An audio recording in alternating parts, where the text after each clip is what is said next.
I'm a 15-year-old female. The story actually happened to my mother just a few days ago.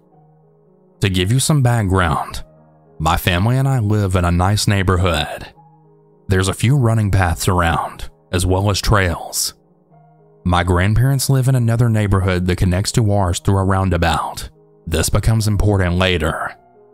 One afternoon, my grandmother invited me over to her house to help with some baking. Since my mother had said she was going to go running, I grabbed my dog, who's a pit bull mix. So understandably, we couldn't leave him alone, and I had her drop us off. A day later, my grandmother and I were talking. She asked me if my mother had told me what happened to her while she was running. I told her that she's never said anything to me. My grandmother explained while my mother was out running the other day, a truck had started to pull up behind her. She motioned for them to pass her, but they didn't, and then continued to drive slowly behind her. As she approached a roundabout, the truck drove down a dead-end street. Halfway through the street, the truck stopped and then parked, watching her run by. As you can tell by now, my mother was creeped the fuck out. After she passed the roundabout, she started jogging home. As she turned into our neighborhood, the truck sped off. The story may not be that scary, but for my family, it was incredibly scary, as my mother could have easily been kidnapped. I really hope that this never happens to anyone else. I just have one thing to say about what happened. To whoever followed my mother that day, stay the fuck away from her. And to everyone else, please be safe. I'm a 21-year-old female, and I'm currently attending college in South Carolina. Football is a huge part of student life at my school, so studying abroad during the fall was a big no-no. So I decided the perfect time to study abroad was the spring semester. I had studied in Florence, Italy from the beginning of February to the end of May of 2023. The story happened to me just a few months ago while I was traveling solo during one of my last weekends abroad. I didn't have the best relationship with my abroad roommates, but that's another story. So I decided I would try my hand at solo traveling. I knew solo traveling, especially as a young and objectively attractive female, could be dangerous. But having listened to so many of these stories and generally having an awareness of my surroundings, I believed I would be smart and that nothing would happen to me. I had heard of a nice aquarium located in Genoa, Italy, so I decided that's where I would go solo. I honestly didn't do that much research into the city. I had been through briefly on a Flixbus from Nice, France back to Florence a few weeks prior, and I thought it looked really nice. We also had finals coming up, so the idea of a chill weekend going to an aquarium was very appealing. The train up from Florence had been super nice. We went through Cinque Terre, which are these beautiful coastal towns in the north of Italy. When I arrived in Genoa, I actually got off at the wrong station, and I had to walk an hour through the city with my heavy backpack to get to my hostel. For the sake of people keeping aware, and if y'all want to visualize the setting of my story, I had actually stayed at Ostello Bello Genova, which was a very nice hostel, and sadly where my story takes place. As I walked through the city, I realized that it wasn't as quaint as I had imagined, and was very much a commercial port city, with huge container ships for importing and exporting. Not all areas of the city felt sketchy though. It was Friday, and I had planned on going to the aquarium the next morning, so when I arrived at the hostel, I wasn't quite sure what to do with myself. There was a common area with a bar past the check, and desk downstairs. I had a paper due on Monday, so I decided that I would go work on it in the common area. Saying online that people sometimes find other solo travelers to hang out with in hostels, I was open to and hoping to meet some new people. When I got to the common area, I awkwardly stood by the bar trying to decide if I wanted to find an open table to find another solo person to sit with. As I was scanning the room, a man sitting at the table right in front of me then says to me, "Are you okay?" But said it in an accent I couldn't quite place. Having lived in Italy for a few months and traveled to 6+ countries since moving abroad, I had heard many accents, just not his.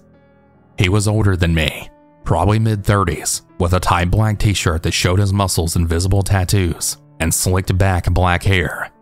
Definitely not unattractive. He was sitting with an older man who was probably in his mid-60s, who also didn't look bad for his age. The pair sat, taking up a 4-person table. I was kind of caught off guard because I wasn't sure how I must have looked for him to ask me that out of the blue. So I just said, yes. And then he said, "You can sit with us if you want." Again with an accent. I don't really know what possessed me, but I said sure. I then sat down at their table next to the younger man, and I opened my laptop to begin working on my paper. I instantly regretted sitting with them, and I was honestly annoyed with myself for not just saying no thanks, with me sitting at the table with both men staring at me. The younger one began asking me questions like, "How old are you?" I didn't really see the harm in this question though, because I didn't see how that information could really matter. So I said I was 21, and the man then laughed and said, "Oh, I'm 18, which was obviously a lie, but I just replied back with, "Cool," which made him go even lower, then saying, "Actually, I'm 14, and then busted out laughing and then staring at the older man. I'm not really quite sure why he thought that was so funny. He then asked me if I spoke French, which I told him no, which then prompted him to start saying things to the older man, who at this point had only stared at me without saying anything in words that I couldn't understand. I tried to just stare at my computer, kicking myself that I'd been so stupid for allowing myself to interact with these men. I knew better than that, and the vibe I got from these men gave me the worst gut feeling. I just knew something was off about them, so as soon as I sat down with them, I had already begun to look for a way to escape my situation, but without it being awkward and uncomfortable. I really hate uncomfortable situations. I've always been someone who struggles to stand up for themselves in situations that might end awkwardly. I guess you could say I'm a people pleaser.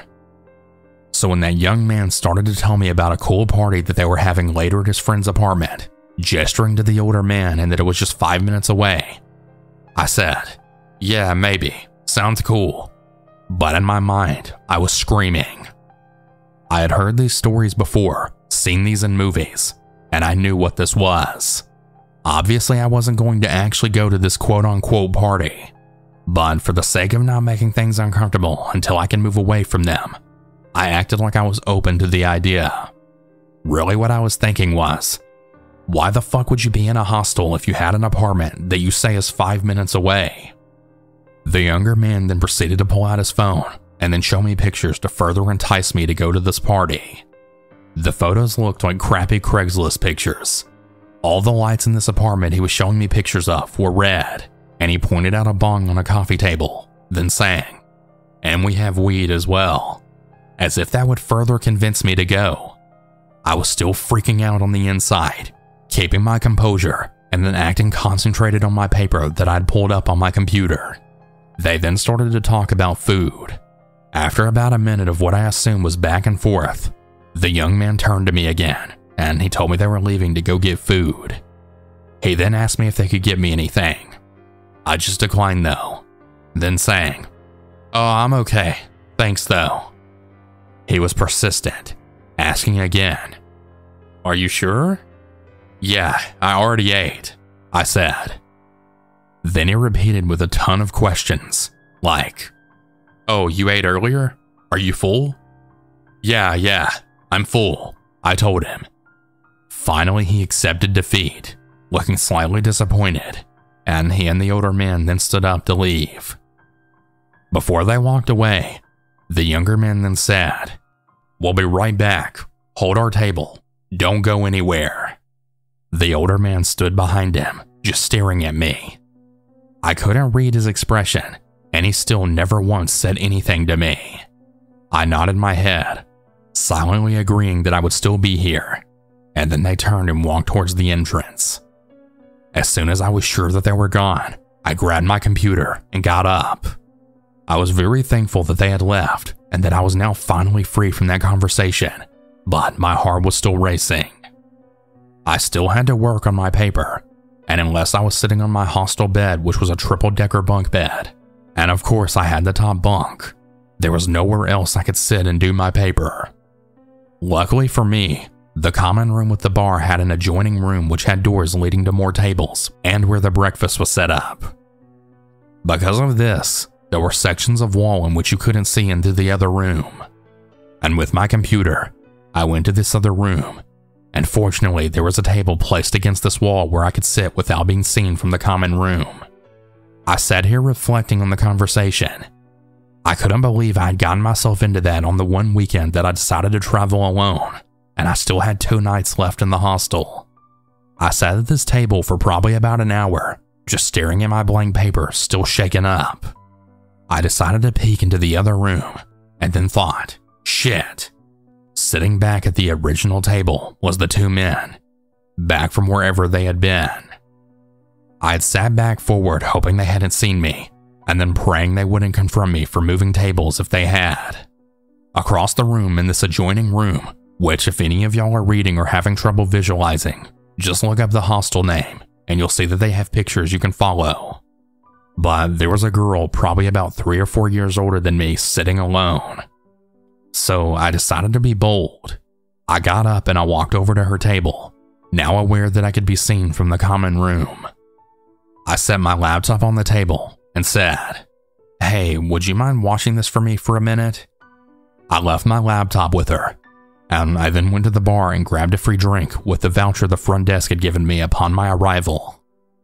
I knew that they could see me, but I didn't glance in their direction. I went straight back to the girl, and instead of moving again, I sat down and opened my computer at her table. I actually did get to talking to her, and she was pretty cool. I can't remember her name, but she was a graduate student from Germany doing solo travel during her time off. I hung out with her a while. Honestly, I got nothing done with my paper, but I eventually decided that I needed to go to sleep so I could actually wake up early to go to the aquarium. A few times I had glanced into the other room, and the men had been talking to another girl alone, but as I walked through the common room to get to the elevators, which were by the front desk, she was no longer with them. I kept my head straight to not make eye contact. I could tell they were staring though.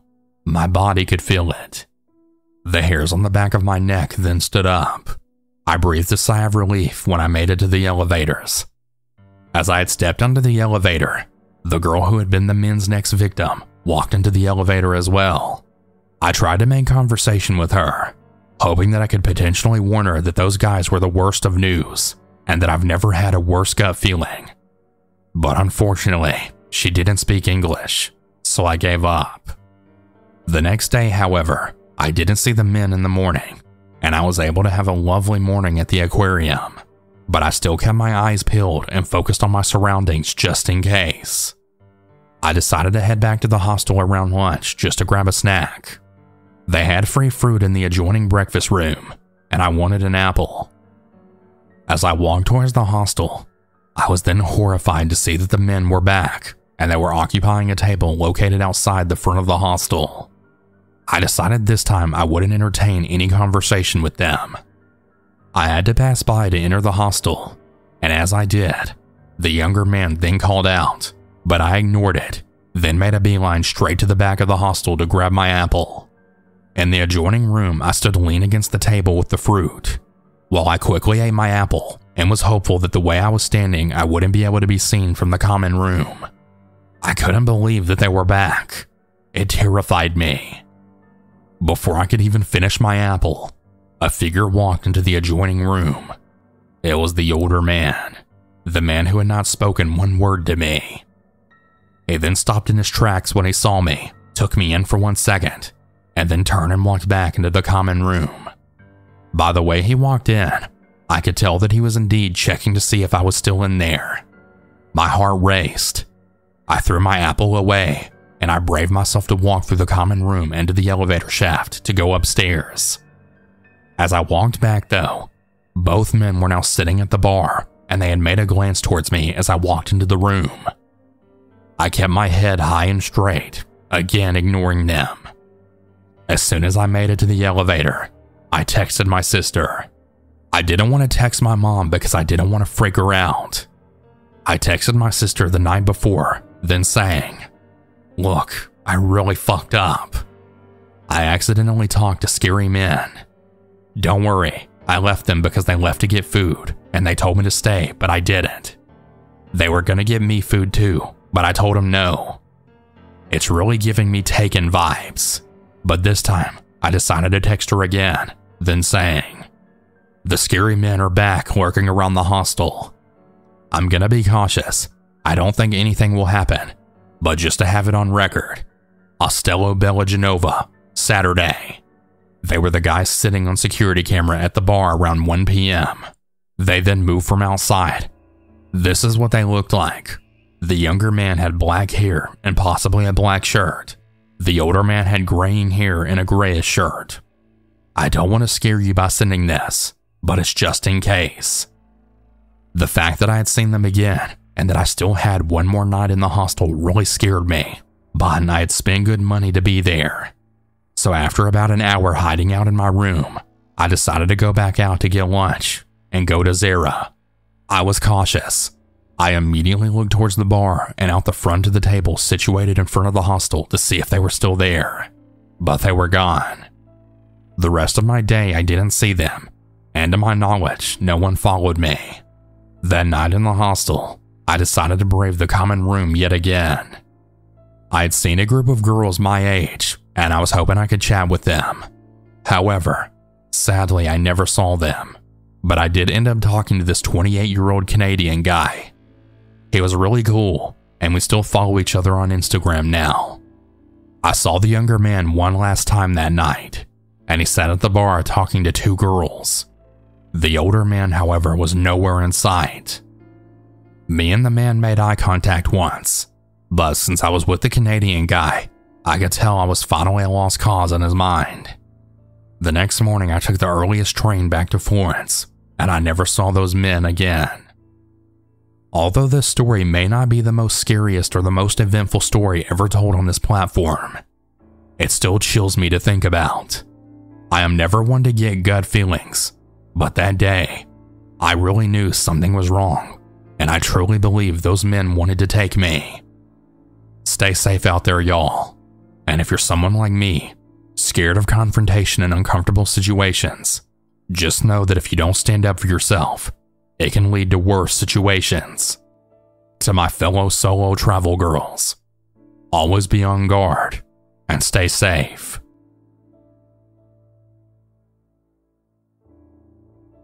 This story always gives me the chills whenever I think about it.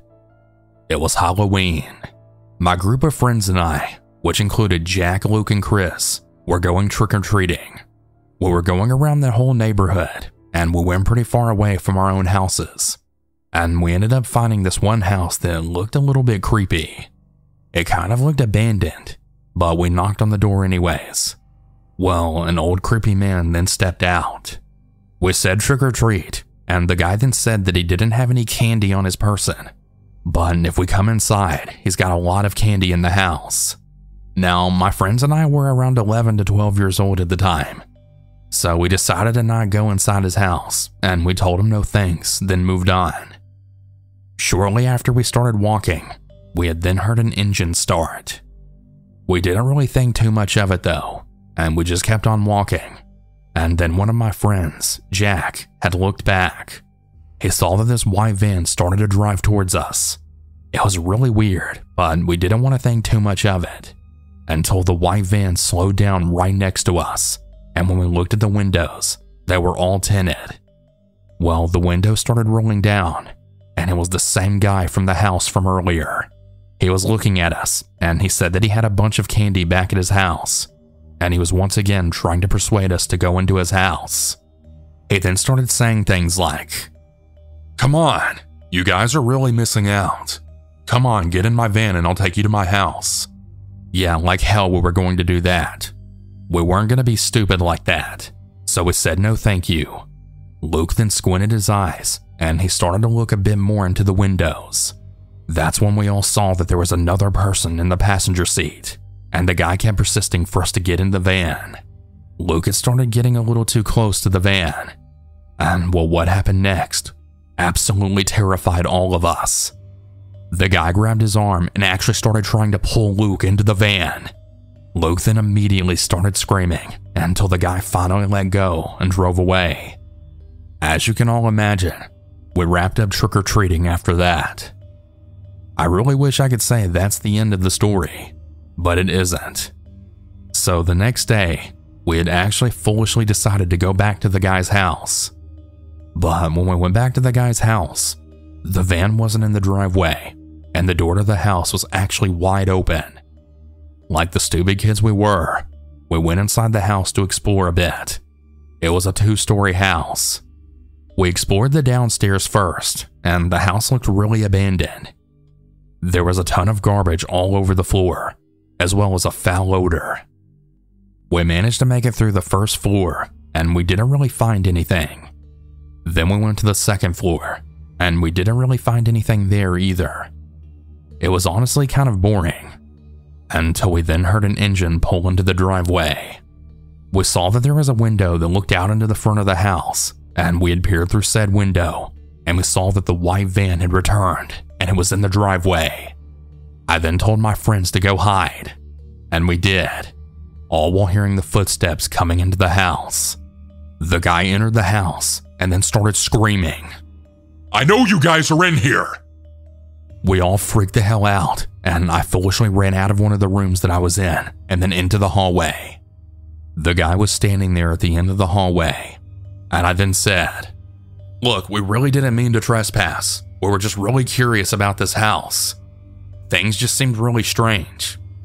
The guy then looked at me and started charging at me, then actually grabbing me by my neck. I managed to scream for help before he started trying to strangle me. Right at the perfect moment, my friends came out of their hiding spot, and they then started trying to drag me downstairs and out the front door. He started dragging me towards his van. That was when my friends managed to get outside and started screaming. They all started screaming for help for him to let go of me. The guy finally let go and then jumped into his van and drove away. We ended up finding out that that house was actually abandoned and no one actually lived there. So the psychotic guy was basically using it to lure children, I guess. So yeah, we never did see him again after this experience.